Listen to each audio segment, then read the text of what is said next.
You know, I really said as condensed as I could in the correspondence sent out yesterday what my thoughts and what my feelings were, and just thrilled to death to be able to exit out of this job on my own terms. It's been a very stressful last 4 years, and we've been through a lot, and I'm more than happy to step aside and let the next person experience the ride from the seat. So, you know, I initially set out and I told the mayor what my plan was, and held to that, and I completed that plan, and I reminded him of that in one of our one-on-one meetings, that at the end of 23, I said, look at what's been accomplished. We've done quite a bit on our department, and so I went into the end of 23 just as every year, kind of worn down, wanting to take a little bit of time off, and I did. I took a little bit of time off, and that was leading into the day after Christmas, when the shooting happened at Woodland Hills Mall.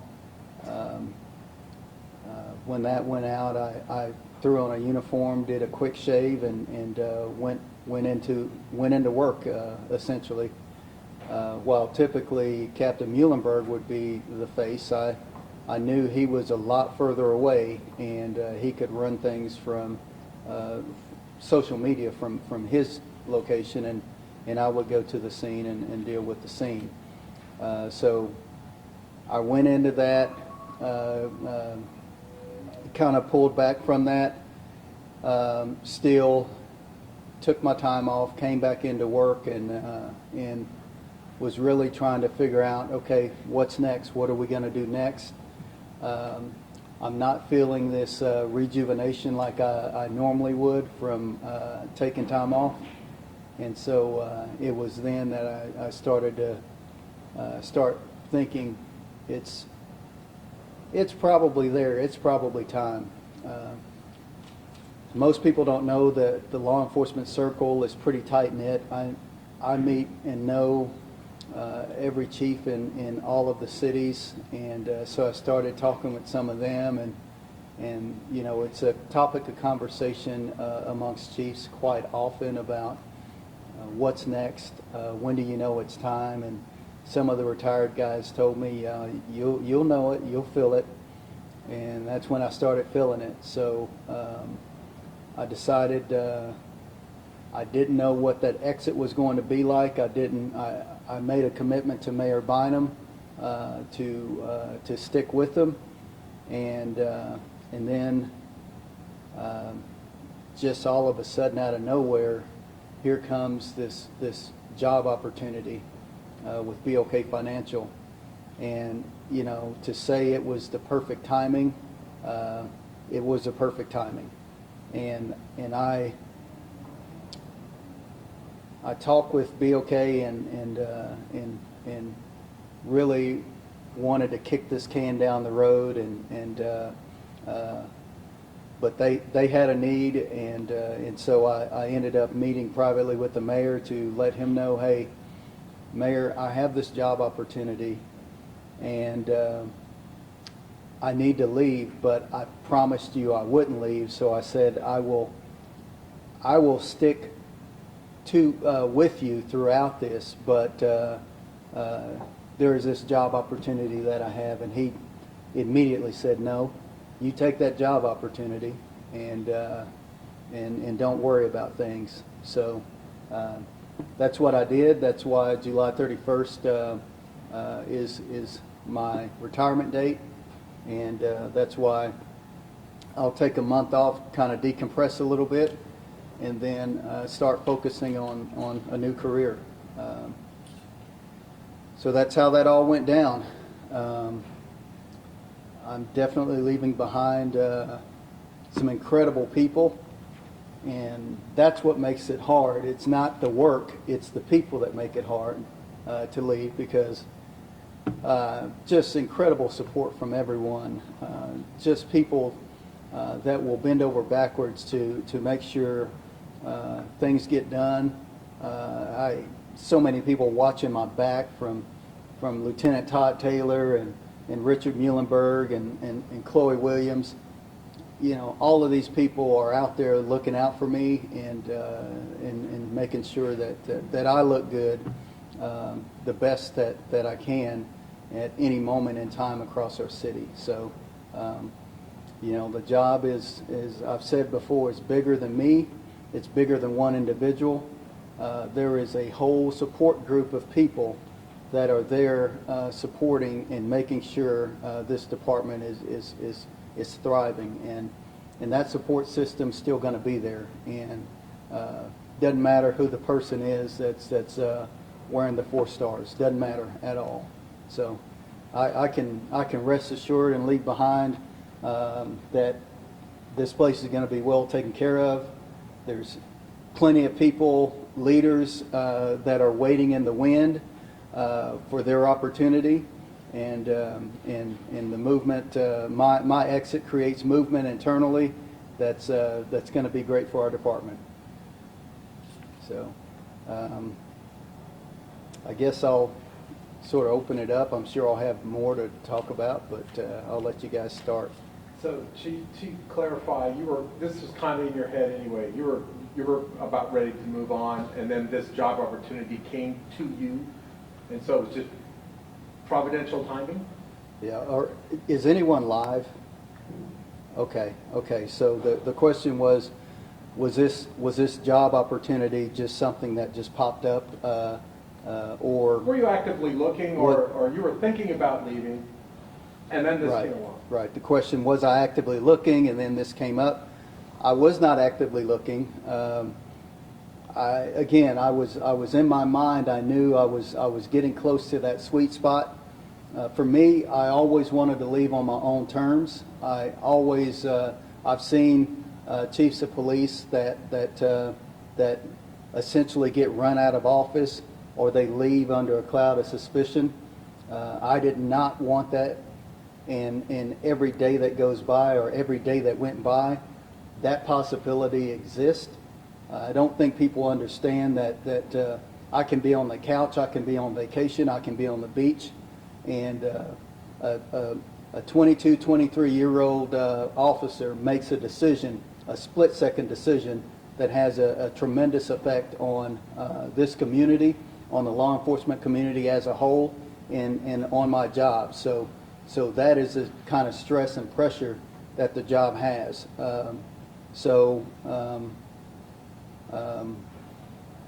I was thinking about that. I knew that about 4 or 5 years was a sweet spot. I mean, you really don't see a lot of chiefs, especially in modern times, that are going to be able to last extended periods of time like you've seen in the past. We've just had so much thrown at us, and the job is greatly more complicated. I knew about 4 or 5 years was where I was at, and you know, a good friend of mine is Wade Gorley in Oklahoma City, and you know, we talked quite a bit, and his exodus, you know, put some things into perspective for me, and so, you know, ultimately, you know, I just the timing was perfect. So, follow up. Any regrets? Do you sometimes wish you'd have just gone ahead and stayed a major at the uniform division, or are you happy and feel like you said you hit the goals you wanted to hit? Yeah, certainly. We hit the goals that I had laid out. There is always that back of your mind, not that I wish I would have stayed a major, that I wish I would have stayed a lieutenant. Mm-hmm. You know, that's those have crossed my mind many times. But honestly, we grow and develop through stress. You know, we are strengthened through everything that we go through. And you can sit back and be comfortable and sit on the couch all day long and say, you know, I would do this or I would do that. If that were me up there, I'd be doing this. Well, you can say that in the comfort of your couch, right? But when you're in it and you're in that moment, there is a lot of stress that goes into it. And so each step of the way, you know, as I've promoted throughout this department, each step of the way there is more and more placed upon the shoulders. And that's, you know, that's in any job. And again, push you to your limit, push you beyond your limit, makes you a better person. And the job has certainly pushed me beyond my limit and has certainly made me a better person because of everything that I've endured. So, yeah, in the back of the mind, it's always, man, I had it easier at this rank, but the reality is I wouldn't be the same person had I not been pushed to a level of being uncomfortable. What would you have told yourself when you first took this job, today, the advice you've given yourself? If I were advising myself on whether or not to take the job, I think I would say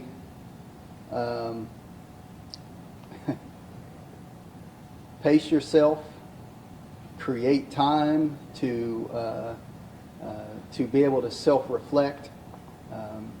I've done a lot of that throughout my time as chief, where I have before I leave the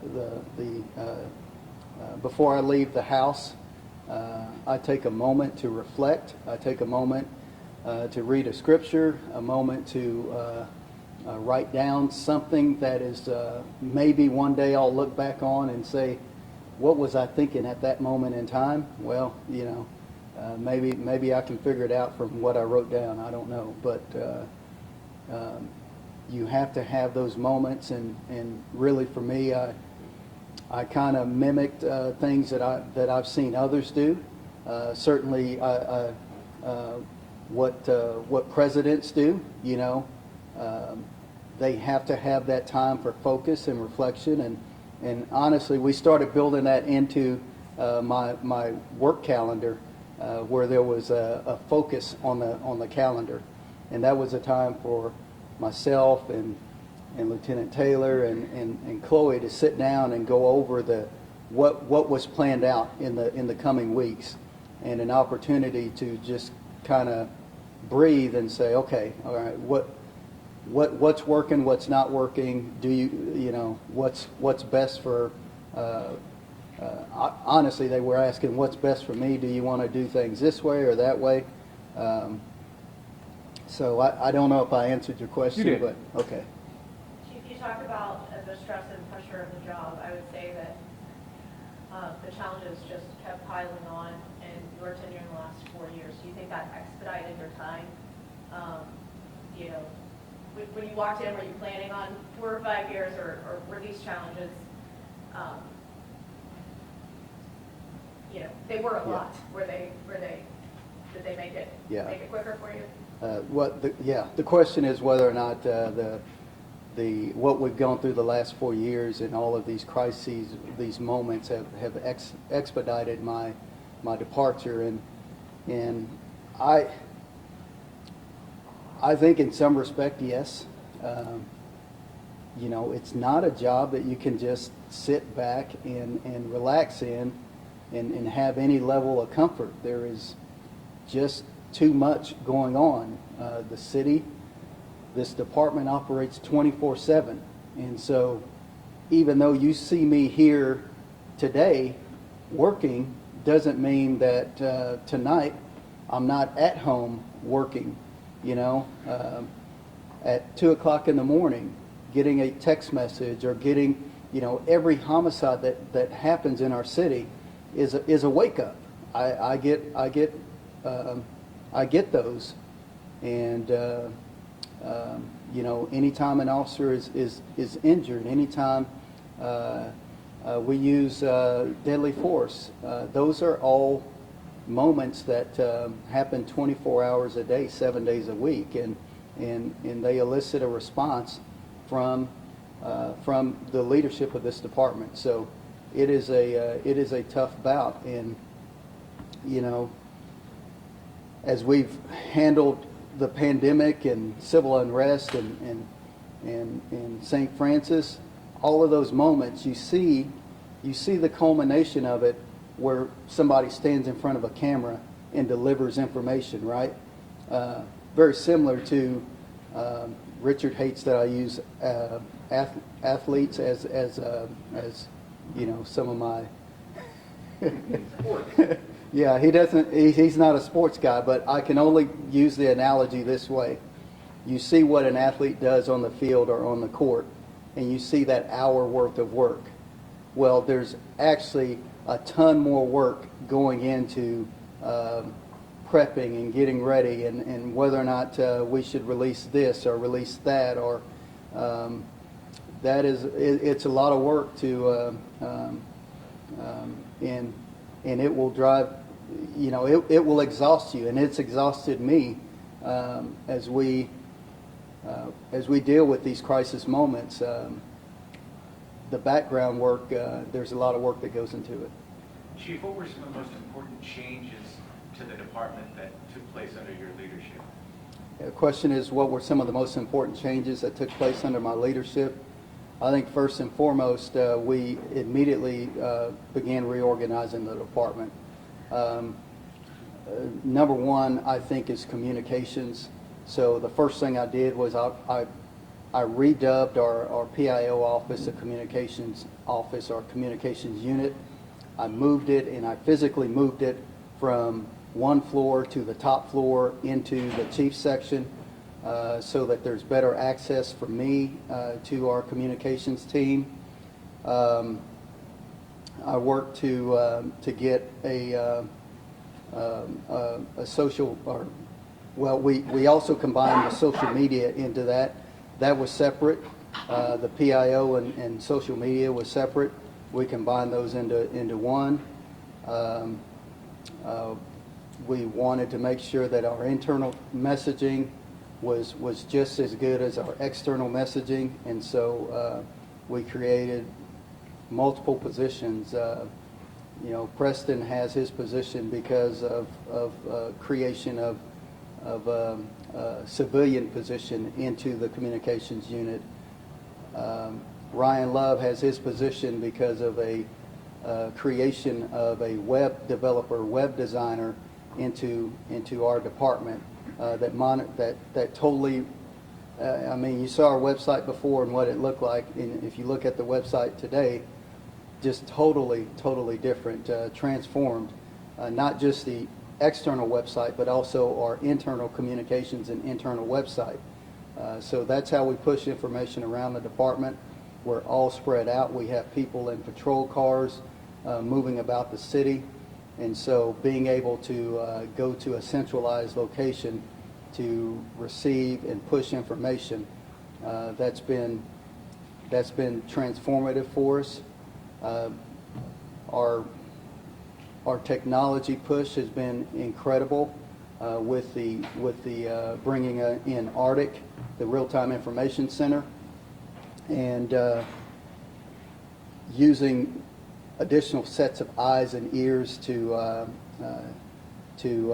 help officers make better decisions as calls are going out. We're going to continue to. That's just a foundation. There's going to be continuing enhancements there between the license plate reading technology that's come online to the officers. Now all officers have what's called cradle point routers in the patrol car, so they have a more stable platform to push information to and from the car. All officers now carry a department-issued cell phone. They have new body cameras. They have new tasers. All of that is all new to our department in the last couple of years. And again, all of those don't get done unless you have a project management and you have a team of individuals that can make that kind of stuff happen. And again, people think, yeah, you just throw something in a car and they drive off and it works. Well, that's not the reality. The reality is it takes a lot of planning to do those type of things. And so our change in our organizational structure helped move that along. We moved that along by hiring an individual named Jerry Ward, who is essentially our Chief Information Officer for the department.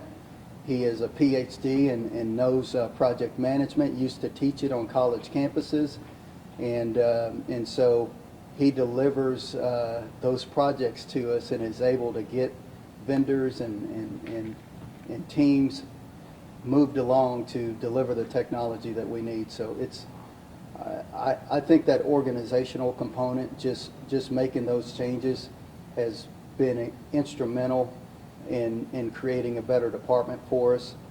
And the last organizational change I'll talk about, there's a ton of others, but the last one I'll talk about is how we took our patrol officers, those young officers. Our department is young. We recognized that we had a span of control issue with our supervisors being, we had 20 some odd officers assigned to a lieutenant and a sergeant, and that's just not doable. We needed to cut that span of control down. So we ended up promoting several new lieutenants in pushing and moving our department around and shifting it around to create a fourth shift, so that we could lessen that span of control and create hopefully better outcomes. And some of that is still working its way out, but to create better outcomes for these young officers to make decisions, get those supervisors more involved. That's what it's all about, and hopefully it's going to prove hopefully it proves worthy of the investment that we made in it. Will you play any role in the selection of your successor? Question is, will I play a role in the selection of my successor? I think perhaps I already have. If it's going to be someone from internal here, we have worked hard with management workshops and sending our young people to school to get better educated on law enforcement things and executive level decision making. So my hope is that I guess organically that it's already happened. We're still a young department, but I see great potential in a lot of individuals on our department. And again, I can rest easy and leave this place because I know that it's going to survive, it's going to be fine, and we have people in place that are going to carry out whatever's necessary to keep this city safe. Do you see the next chief being an internal candidate? Question is, do I see the next chief being an internal candidate? I would hope so. I understand that so many have seen what I've done and maybe shied away from it because of the last 4 years of just stress and heartache that we've dealt with. But I hope that was an anomaly, and my hope is that those individuals that are eligible will talk things over with their significant other, if there is one, and their family, and make a decision, because it is not it's not a job that you can just apply for and think, you know, it's any other role. It's not. It's definitely has a huge effect on the family life, and which, you know, it's definitely had an effect on my family life. But very thankful. My wife has stuck with me throughout this.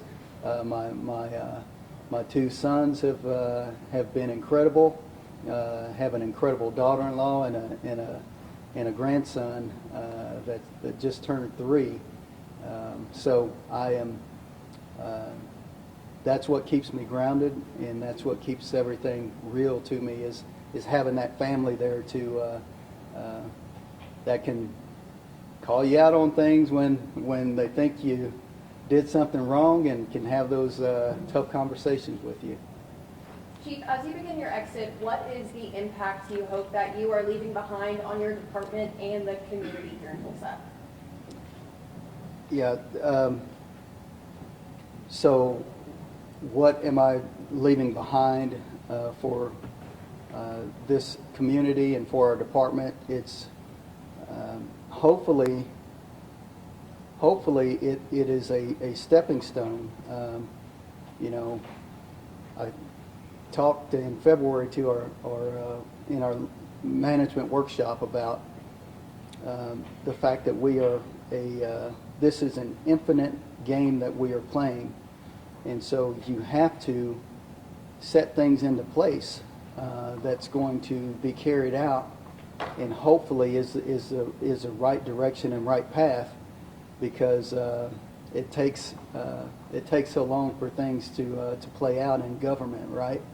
So the hope is that things put into place are the right, the necessary things to put the department in the right position. And so that's my hope, is that I place the department in the correct position to carry out, you know, for the next who knows how many years. So. What are you going to be doing at BOK? What am I going to be doing at the BOK Financial? I'll be the Director of Corporate Security. So essentially kind of some of the same things, some strategic planning, some as they build out facilities, keeping that safety component in mind and reminding them of that safety component necessary for security purposes, and you know, fraud prevention,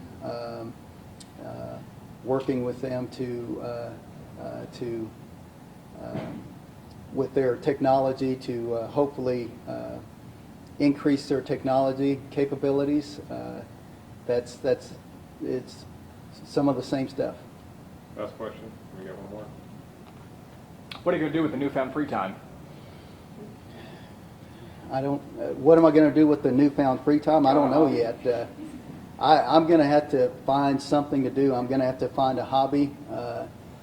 When I say this is a 24-hour, 7-day-a-week job, it is, and so I'm not a golfer. I don't do anything except the same routine: get up, go work out, you know, go get ready for work, go into work, work all day. Come home, have a meal, and start answering emails, because I can't answer emails during the day. It's too much stuff going on. So I answer emails at night and then go to bed. Same routine over and over and over again. So I don't know what I'm going to do. I'm going to have to find something else that's going to be entertaining to me. Thanks, folks. We've got a couple bunches out leaving tomorrow, so we'll have a chance to talk to them again at some point. So. Yep. Thank you. Yep. Thank you. Okay.